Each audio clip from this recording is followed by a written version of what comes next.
Welcome back. You're tuned into your Feel Good Breakfast Show Expresso right here on S3. And I'm excited. I'm excited because this has got me green with jealousy. I said it a little bit earlier on. We have the pleasure this morning of welcoming three extraordinary friends who took their dream of exploration to a whole new level. Karen, James, Spence and James as well. All medical doctors embarked on a thrilling road trip in March, driving all the way from London to Cape Town. Now, they have been documenting every twist and turn of their unbelievable journey, captivating most of almost 500,000 Instagram followers with their adventures. I mean, we're talking from breathtaking landscapes to unexpected challenges. Their story, really, nothing short of spectacular, and we finally have them on the couch. Here we have it. So Wella, Karen and Spence, that is what you guys are going. Welcome, guys. Thank you very much. Thank you for having us. That is unbelievable. Look, I love my adventures, my road trips. I'm an adventure biker. I'm always looking for the next adventure, where to go. But you guys actually did something incredible, all the way from London to South Africa. I gotta know, where did this idea even start for you guys to say, let's jump in a car, the three of us, and make a road trip, but not just any road trip?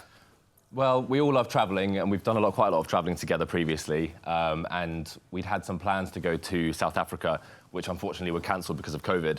And we decided that we'd wanted to do a big road trip at some point, and we took some time out from work and figured that we would just drive all the way down to South Africa. So that's what we did. I think originally it was a bit of a silly idea. You know, we came up with the idea 3 years ago, and yeah, we just made it happen. Yeah. We've done smaller road trips before, like a few weeks, but nothing, obviously, that's to 3 the or 4 scale. months long. Yeah. What is the dynamic of the friendship here? Because, I mean, it's not as if it's three random people just jumping into a car, because that would probably spell out disaster. I mean, you guys have obviously been friends for a while, I presume. Yeah, we met almost 10 years ago at university. Okay. And then it was just natural that you guys would undertake something like this together, for sure. Yeah. I suppose. We're the only people crazy enough to do something. That's what we like to say. I think we're all quite adventurous, and we like sort of travelling and exploring, and yeah. So why Cape Town, though? Why South Africa? Why the road trip here? Well, yeah, go on, Karen. So yeah, we planned to come to South Africa for our medical elective 3 years ago, but because of COVID, it got cancelled, and we thought we haven't really travelled too much of Africa before, and I think with Cape Town, it just seemed like a natural, I guess, ending point, because it's, you know, the southernmost part of Africa. And a lot of our friends and family's been to Cape Town before. We've never been, so we've heard great things about the city, so we thought it would be a good place to... A fitting end to the Yeah. trip. Yeah, and flying here would be too quick, so we're like, let's fly. And you get to see so much more Exactly. along the way. Yeah, exactly. But there's always this thing about expectation versus reality, right? I mean, in your head, when you're planning a trip like this, I mean, you already think about what it could be like and so forth. So what was that experience like for you? I mean, from London, you spent, obviously, the majority of your time traveling through Africa, the African continent. It's huge, you know? So what was that like, that balance between, you know, sorting it out and then seeing what you guys have planned come to fruition, and obviously the dynamics in the car? Did you guys get along in the car?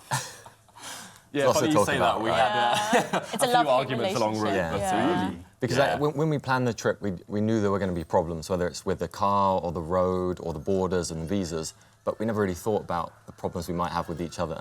And I guess we're just in a very tight space. You know, we share the same tent. We're in the car like 24/7. You know, with a trip like of this scale, there's a lot of decision making, big decisions, and you know, we all have different opinions, and we just have to. I think one of the biggest things we didn't quite appreciate is how many problems we'd have with the car. We did so much preparation with the car. Edna. Spence and his dad kindly helped prepare the car, and spent months doing it, and then we still had so many problems that we just couldn't have predicted. So we thought we'd covered most of it, but obviously we didn't look into the chassis as much as we should have. The spoiler alert, snap. I would say, I mean, Africa is not for sissies, eh? Absolutely not. Listen, you guys also had a partnership with UNICEF, I believe. Tell me about this partnership, and how did this play into your trip as well? So we, you know, traveling through Africa, we've seen a lot of Africa, and we saw, you know, the lack of, you know, medical infrastructure in a lot of the places. And, you know, because we're doctors, we thought it would be quite a fitting end to, you know, do some good, especially when we've got, you know, a huge following on Instagram. And so on Tuesday, we did a UNICEF program visit. We went to the Red Cross Children's Hospital, where we did a radio show, which was hosted by... the RX radio show. Yeah, RX radio show, which was hosted by some youth reporters. That was actually our first media sort of session once we reached Cape Town. Yeah, the kids got the exclusive. Yeah. They got the exclusive, yeah. And it was, so they told us about the program, the RX radio, and...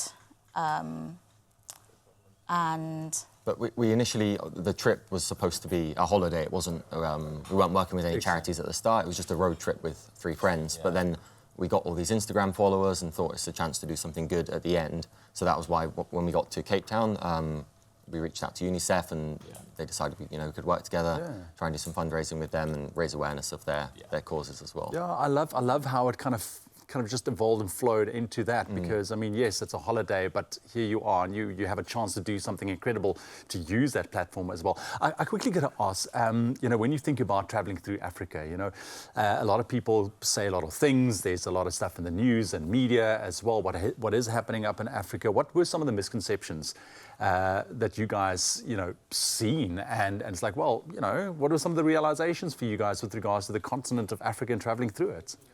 Well, I'd say one of the things was I think we expected to we had loads of problems with the car, but we thought we'd have more problems with things like, you know, police and potentially with people, with, you know, security and that kind of thing. But actually, we didn't really have any issues. And even the police weren't too bad. You know, actually, you know, we had very few instances where we really had any problems with them. Yeah, and the vast majority of people that we met along route were willing to help us and were pleased to have us there. That was a really positive side as well. And we were really lucky to stay in some really quite incredible places throughout our time as well, some really nice hotels and everything, which we didn't really, you know, appreciate that there were in some of these places, so, yeah. I think it's part of the preparation, Wella even bought some, like, fake wallets. I bought some old phones we didn't use, or like some, things. like, old expired bank cards, but we didn't have to use any of them. Yes, I'm just looking at the visuals that we can see on screen right now. I mean, Yeah, you guys were really roughing it. You guys were out there. And chat to me about the car quickly. Edna, and look, I'm a firm belief that every vehicle should have a name, right? So Edna, it sounds like there's a bit of history there. It's not too deep. I quite like The Incredibles. We like The Incredibles, and we thought with the black roof tent, it kind of looked like Edna Mode's hair, so we thought it kind of looks like Edna from The Incredibles. So we just stuck with that. And it was quite a nice, like, simple name that we could easily say. So, and it's catchy. Unbelievable visuals, and I mean, what an experience. This is something that you guys are going to treasure for a lifetime, I'm sure.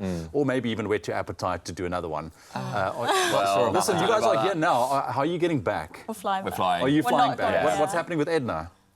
We're still sort of working that out. She's gone into storage for the moment.